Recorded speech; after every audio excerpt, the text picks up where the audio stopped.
કૃષ્ણ પરમાત્મા 11 વર્ષ ને 52 દિવસ ગોકુળમાં રહ્યા ને, અને પછી વસુદેવ બાપુએ સમાચાર મોકલાવ્યા. ક્યાં? ગોકુળમાં. જો પ્રેમ કોને કહેવાય? ગોકુળ અરે કૃષ્ણ પરમાત્માએ જે પ્રેમ કર્યો છે ને, એવા જગતમાં બાપુ કોઈ પ્રેમ કોઈથી કરી જ ન કે બધા વાતો કરે છે બાકી કાંઈ છે જ નહીં. કોકના ઘરમાં ભડકા કરવા એને પ્રેમ ન કહેવાય, વેમ કહેવાય. પ્રેમ છે જ નહીં. પ્રેમ હોય પરમેશ્વરને પ્રગટ થવું પડે.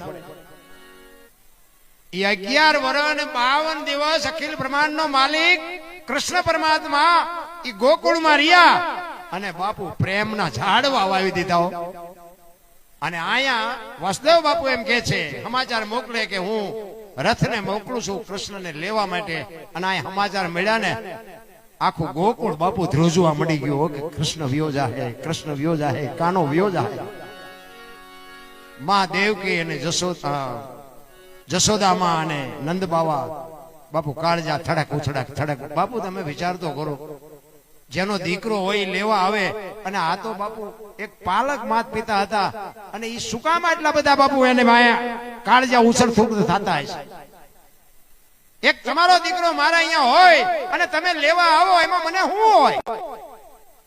પણ જશોદા માને એમ થવા માંડ્યું કે કાનો અહીંથી વિયો જાય, કાનો અહીંથી વિયો જાય.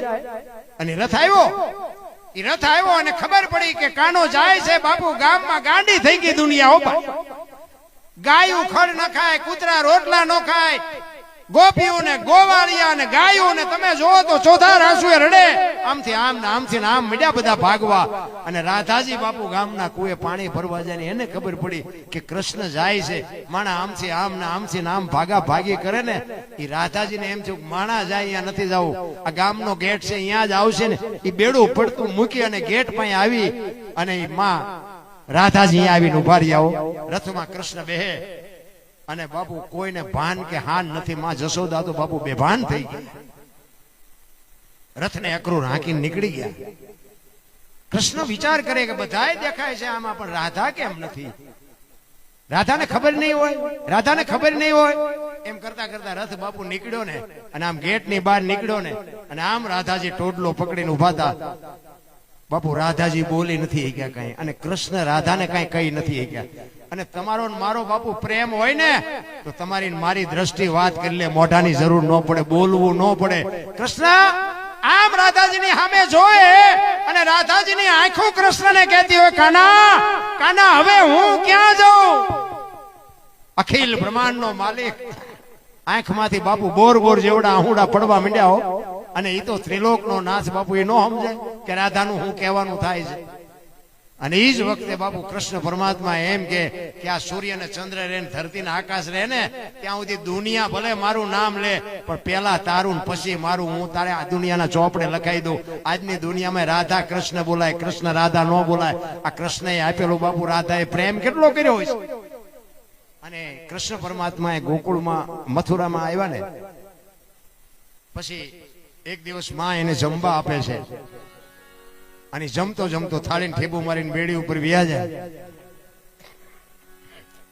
અને ઉદ્ધવને માં કહે છે, કૃષ્ણ કેમ જમ્યો નહીં, કેમ વ્યો ગયો, જોતો ક્યાં ગયો? અખિલ બ્રહ્માંડનો માલિક તેથી ધ્રુસકા મૂકીને રડતો હતો. ને ઉદ્ધવ ખંભે હાથ મૂકીને કહે છે, લાલા હું કામ રોવસ?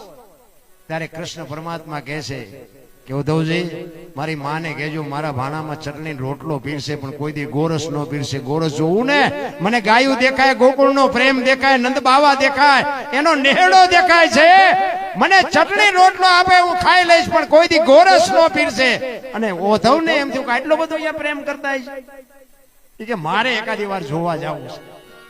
અને એમાં ઉદ્ધવ બાપુ એકવાર ગોકુળમાં આવ્યા ને, અને ગેટની માલિક પર ગયા. બે ગોપીઓ પાણી ભરવા આવતી હતી, અને એને કીધું, પૂછે છે ઉદ્ધવજી કે નંદ બાવાના નેરડે જવું ક્યાંથી જવાય? એ કે ક્યાંથી આવ્યા? કે મથુરા. તો ઓલા કાળિયા મોકલે છે કે તમને કા? એ કે હા. તો કે નથી કેવું. ઉદ્ધવને એમ થયું ખરું ના પાડે છે. આગળ થોડા ગાયલા, એમાં બે દીકરીઓ આમ ધૂળમાં ચિત્ર બનાવતા હતા. એટલે ઉદ્ધવજી અહીંયા આવીને ઉભા રહ્યા અને કૃષ્ણનું ચિત્ર બનાવતા હતા. વાંકડિયા વાળ ને હાથમાં વાંસળી ને મોરપીસ ને હાથ ને શરીર બનાવ્યું. અને દીકરીઓ હાલતી થઈ ને વધવે કીધું કે "હે દીકરીઓ, આ ચિત્ર કેમ અધૂરું મૂક્યું? પગ તો બનાવ્યા નહીં." ઈ કે પગ હતા એટલે ભાગી ગયો, પગ નથી બનાવવા. વધવને જળજળી આવી ગયા, ચિત્રમાં એટલો ભરોસો? ઈ કે મારે નંદ બાવાના નેહડે જાવું, ને એકે કીધું કે આ પાણીનો ધોરિયો હલ્યો આવે ને ઈ અમારી ગોકુળની ગંગા છે, ના ધોરિયે હલ્યા જાવ, નંદ બાવાના નેહડે જાય છે. ઈ કે ગોકુળની ગંગા અહીંયા?